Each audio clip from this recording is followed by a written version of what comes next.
Hey, my name is Cabbage, and welcome back to the channel. I'm working on a bigger video right now, and I wish I could have gotten it done for today, but it's not quite ready yet, so it's gonna have to wait.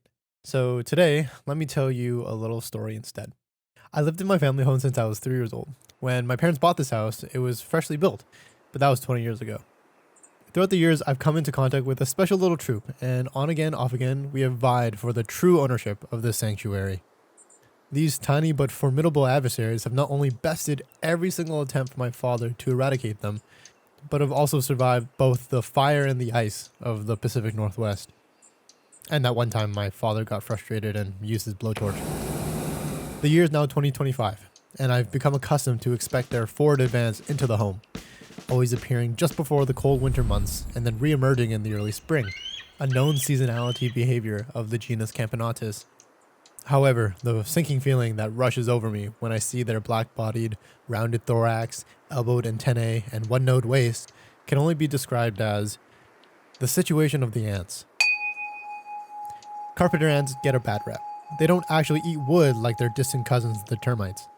They're attracted to sweet foods in their environment. However, they become problematic because of their nesting behaviors, where they like to target moist and old wood for their fortresses. If looking in the mirror wasn't a reminder of my age enough, the ants always seem to jog my memory. But I shouldn't sympathize with the enemy. Let me brief you on the current war effort. This year has been a breakthrough. Sometimes I forget that I graduated with an ecology degree, so entomology should be a piece of cake. After a quick capture and release, I managed to identify the enemy and move towards what types of defenses I could mount. Sweet bait stations seemed to work a treat. After stalking an unknowing minor worker to their entryway, it was almost too easy. A quarantine was established, an all-access buffet to their sweet demise. I even set up a camera to record their feeding behaviors. I celebrated, knowing this could potentially be the last year I see the ants. Well, forever. Later that evening, my girlfriend and I decided to watch a movie. Her pick, of course. We decided on a showing of the 2017 Bong Joon-ho hit classic Okja, a movie that not only asked us to question what food means to us, but what the human condition is supposed to mean. To be human is to survive and provide oneself with sustenance. In the history of our species, people have learned to eat meat as a nutrient-dense food. However, our situation has changed since then. Meat is no longer a luxury, rather a commodity, and our morality and ethics have also not stayed stagnant.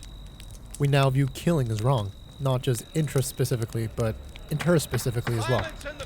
But the extent we give our empathy is limited.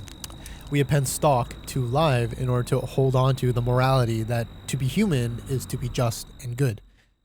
Yet, Okja asks us if the human condition, by any stretch, can even be considered good. Our species has learned to fly to the moon, but can't spare the cow who jumped over it. Is it ironic to count sheep in our sleep? I was taught in lecture halls by great thinkers that we are the people of progress. But I wish there was a way to believe that more. And to see it more. It's an excellent movie. 10 out of 10 just for the introspection alone. I held on to this movie for a while.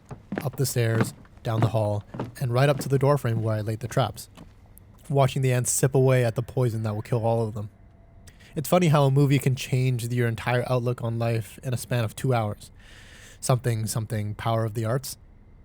Even though it's still highly debated in the literature as to whether these pests are sentient, I felt remorseful that I was so bloodlusted for their annihilation. It made me feel small, as if the only thing I could cling on to as a manifestation of authority or power I had in my life was minor pest control.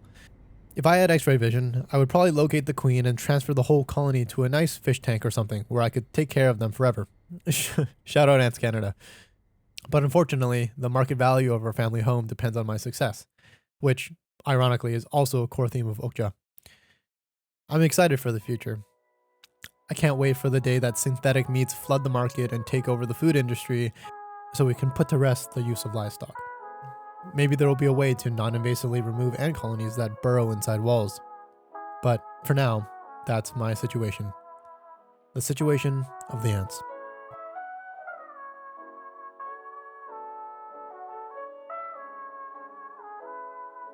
Thank you so much for watching. If you want to support the channel, please like and subscribe, and there's a link down below if you want to buy me a coffee. Comment down below if you're Team Ants or Team Cabbage.